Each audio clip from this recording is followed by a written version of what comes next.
आज भारतर 76तम स्वतंत्रता दिवस पूर्व संध्यार आपण मानक मोर अभिनंदन जनाऊँगी आपण मान जरिया ओडावासी को भारतवासी को मोर अभिनंदन दूसरी जेहेतु आम 76तम स्वतंत्रता दिवस पूर्व संध्या यहाँ अत्यंत गर्वर कथा मो गोटे एभली रिपोर्ट आज आसी आम मान सामने जोटा ओडिशार गर्व एवं प्रतिष्ठा को आहरी बढ़ाई देछि।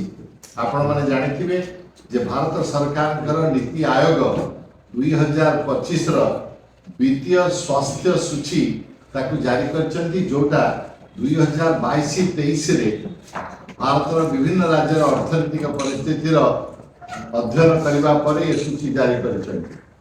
आपण माने जानती अत्यंत गर्व एवं आनंदर विषय जे नीति आयोग रिपोर्ट अनुसार ओडिशा अन्य राज्य मान पछरे छाड़ी समग्र भारत वर्ष में वित्तीय स्वास्थ्य सूची में प्रथम स्थान अधिकार करिछि।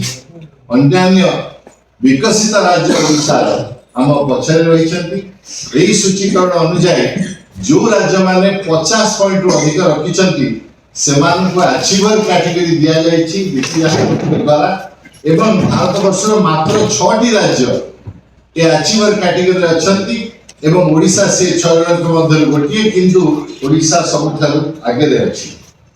ए जो मूल्यांकन सवाल करछन्ति तदनुसार ओडिशा 67.8 पॉइंट पाई सबुठ आगे अछि। या परे 55.2 पॉइंट पाई छत्तीसगढ़ एवं 53.6 पॉइंट पाई गोवा राज्य अछि।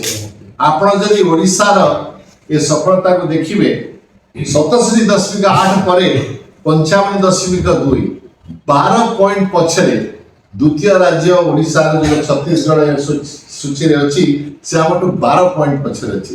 एथुर आपण माने जानि परथिबे जे 22-23 रो ओडिशा रो अर्थनीति हिसाब रे आमे अन्य राज्य मान को केथे पछरे छाड़ी करी आगु जाइथिले।